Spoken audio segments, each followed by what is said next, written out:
उत्तर प्रदेश सरकार के कैबिनेट मंत्री जयवीर सिंह इस वक्त मेरे साथ मौजूद हैं। जयवीर जी, कांवड़ यात्रा की तैयारियां चल रही उत्तर प्रदेश में, आप लोग लगातार बैठकें कर रहे हैं, कब से आयोजित होगी और किस तरह के इंतजाम किए गए हैं उसको लेकर? देखिए, मैं समझता हूँ सावन के महीने की कांवड़ यात्रा की परंपरा आदिकाल से है। सनातन परंपराओं की महत्वपूर्ण हिस्सेदारी के रूप में कांवड़ यात्रा का ये कार्यक्रम माना जाता है। और भगवान शिव, अनादि भगवान शिव की महिमा हमारे सनातन धर्म की महत्वपूर्ण सनातन संस्कृति का हिस्सा है।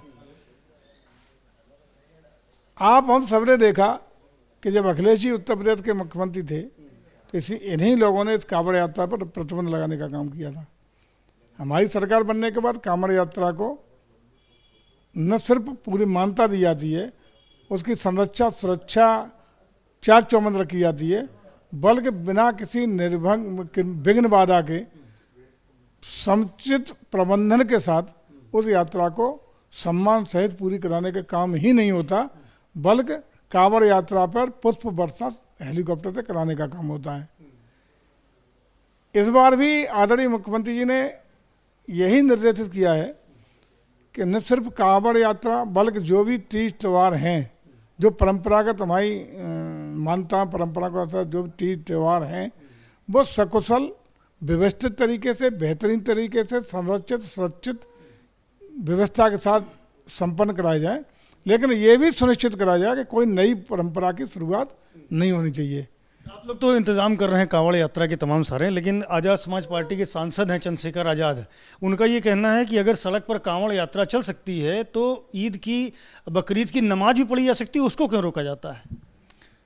देखिए, जो परंपराएं हैं, कांवड़ यात्रा पढ़ी नहीं जाती। कांवड़ यात्रा यात्री जिस तरह सड़क से निकलते हैं उस तरह निकाली जाती है। किसी भी आवागमन के लिए ही सड़कें हैं, नमाज पढ़ने के लिए सड़कें थोड़ी ही है। नमाज पढ़ने के लिए ईदगाह हैं, भजन कीर्तन करने के लिए मंदिर हैं। हम किसी धर्म के साथ कोई पक्षपात नहीं करते, लेकिन जो व्यवस्था जहाँ के लिए है उसी जगह उस व्यवस्था का परंपरागत तरीके से निर्वहन हो, अराजकता की स्थिति पैदा ना हो। सड़कों पर नमाज अदा होगी तो अराजकता भी होगी, असुविधा भी होगी, और साथ ही साथ कोई भी घटना छोटी मोटी हो गई तो उससे बड़ी कोई घटना को स्वरूप भी देने की संभावना बनी रहती है।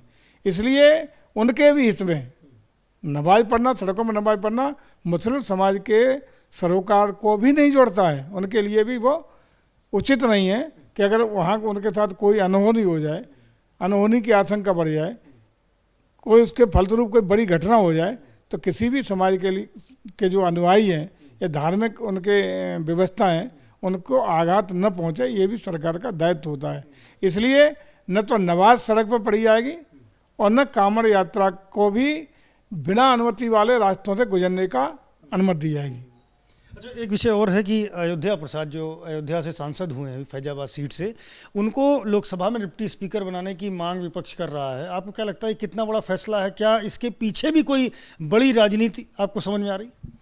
देखिए, मुझे लगता है कि स्टंटबाजी करके जिस तरीके से इन्हें सफलता मिल गई है इंडी गठबंधन वालों को, चुनाव के दौरान संविधान बदल जाएगा, आरक्षण खत्म होने जा रहा है, सब महिलाओं के खाते में 1-1 लाख रुपया 8,500 रुपये महीने अपने आप पहुंचेंगे, खटाखट ये होगा, खटाखट वो होगा।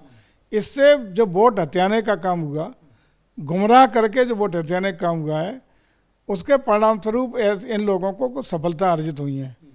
जब किसी व्यक्ति को किसी गलत काम से भी सफलता मिल जाती है तो परंपरा बार बार वही करने का प्रयास करता है। अब चूंकि इनको किसी तरह फैजाबाद सीट अवधेश जी जीत गए हैं तो उनको आगे लटका के पता नहीं कितना बड़ा तीरंदाजी दिखा के उन्हें आगे सीट देना, आगे उनको ये करना, उपाध्यक्ष का दावेदार बना करके वो एक ढोंग करने का प्रयास कर रहे हैं। स्टंटबाजी लगता है आपको, जिस तरह से अखिलेश यादव उनको उनका हाथ पकड़ के चलते हैं, उनको साथ में बिठाते हैं? 100% उनको ये दिखाने के लिए देखो अयोध्या में हमने कर ली। जब वास्तविकता ये है कि पार्लियामेंट भले ही अवधेश जी जीत गए हैं, लेकिन अयोध्या हम जीते हैं।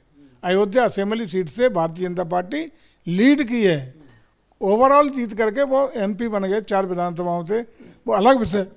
लेकिन हमें लगता है कि वो तो कहते हैं कि असली अवधेश अयोध्या के ये हैं। अरे तो असली अवधेश अवधेश हो जाएंगे। अयोध्या के भगवान राम राजा राम थे, अयोध्या के राजा राम हैं और अयोध्या के राजा राम रहेंगे। वो सनातन परंपराओं को कोई झुठला सकता है या दबा सकता है या समाप्त कर सकता है क्या? अकेले ही समाप्त कर लेंगे क्या? लेकिन अखिलेश का ये कहना है कि हम तो अपने पीडीए फार्मूला जो है उससे हमें सफलता मिली है और उसी को हम आगे लेके चल रहे हैं, चाहे वो पिछड़ा हो, चाहे वो दलित हो या अल्पसंख्यक हो, इन तीनों का साथ हमें मिला है और जिसके बूते देश की तीसरी पार्टी हम बन गए हैं। तो अब इसी फार्मूले को हम आकर लेकर चलेंगे और 27 का जो चुनाव होगा वो भी निश्चित रूप से पीडीए फार्मूला समाजवादी पार्टी को सत्तासीन करेगा।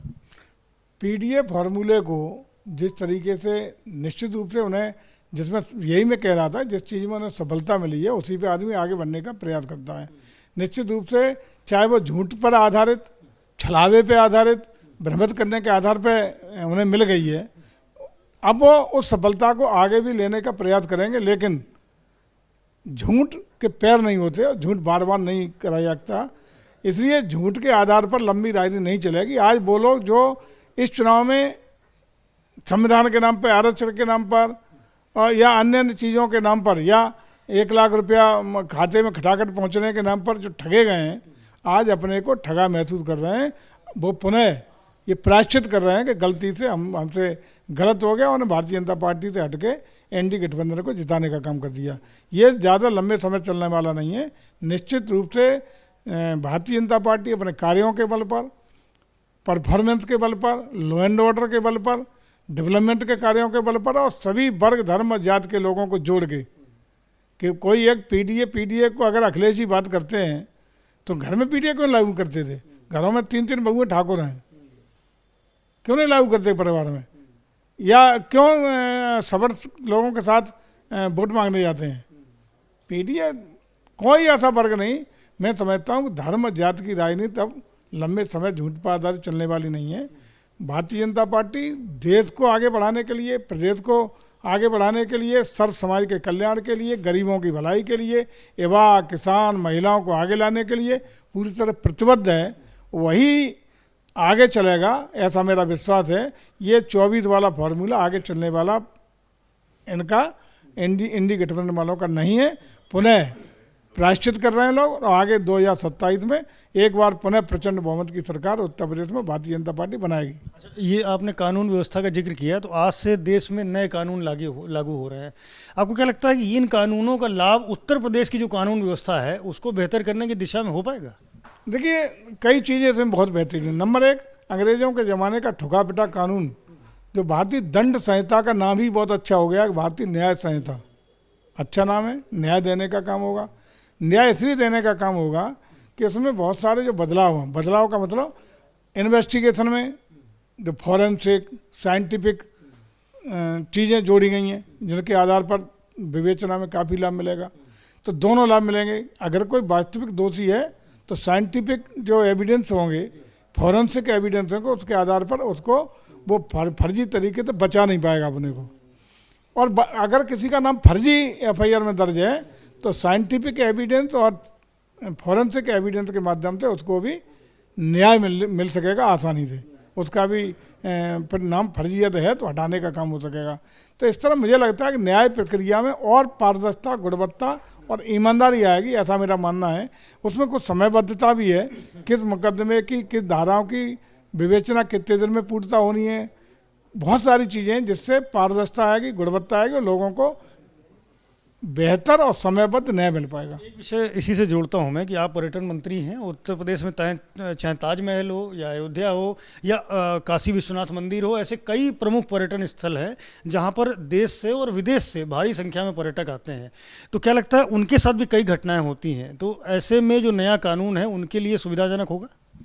ये कानून सबके लिए बहुत अच्छा होगा, चाहे आम जनता हो, पर्यटक हों, देशी हों, विदेशी हों, सभी के लिए पारदर्शिता, गुणवत्ता लाएगा। इसके लिए मैं तो बधाई देना चाहूँगा अपने आदरणीय प्रधानमंत्री जी को, माननीय देश के गृह मंत्री जी को और अपने माननीय मुख्यमंत्री जी को, जिन्होंने देश में लागू करने का हमारी केंद्र सरकार ने किया। उसी के साथ हमारे माननीय मुख्यमंत्री जी ने भी इसको आज से 1 जुलाई से एडॉप्ट करके उत्तर प्रदेश में इसको अनुमति दे करके इसको लागू करने का काम किया है। मैं अपने शीर्ष नेतृत्व को बहुत बहुत बधाई और शुभकामनाएं देता हूं, धन्यवाद प्रकट करता हूं कि इस तरह के कानून, नए कानून के लागू होने से बहुत अच्छा इसका रिफ्लेक्शन जाएगा, लोगों को न्याय मिलेगा, विवेचना में पारदर्शिता आएगी और गुणवत्तापूर्ण न्याय प्रक्रिया भी उसमें सामने आएगी। बहुत शुक्रिया आपसे बात करने के लिए। पर्यटन मंत्री जयवीर सिंह हैं, जिनका कहना है कि नए कानून देश में निश्चित रूप से जो विवेचना की प्रक्रिया है उसको बेहतर करेंगे और न्याय की व्यवस्था को दुरुस्त करेंगे। कैमरामैन प्रेम सिंह के साथ संजय त्रिपाठी, एबीपी न्यूज़, लखनऊ।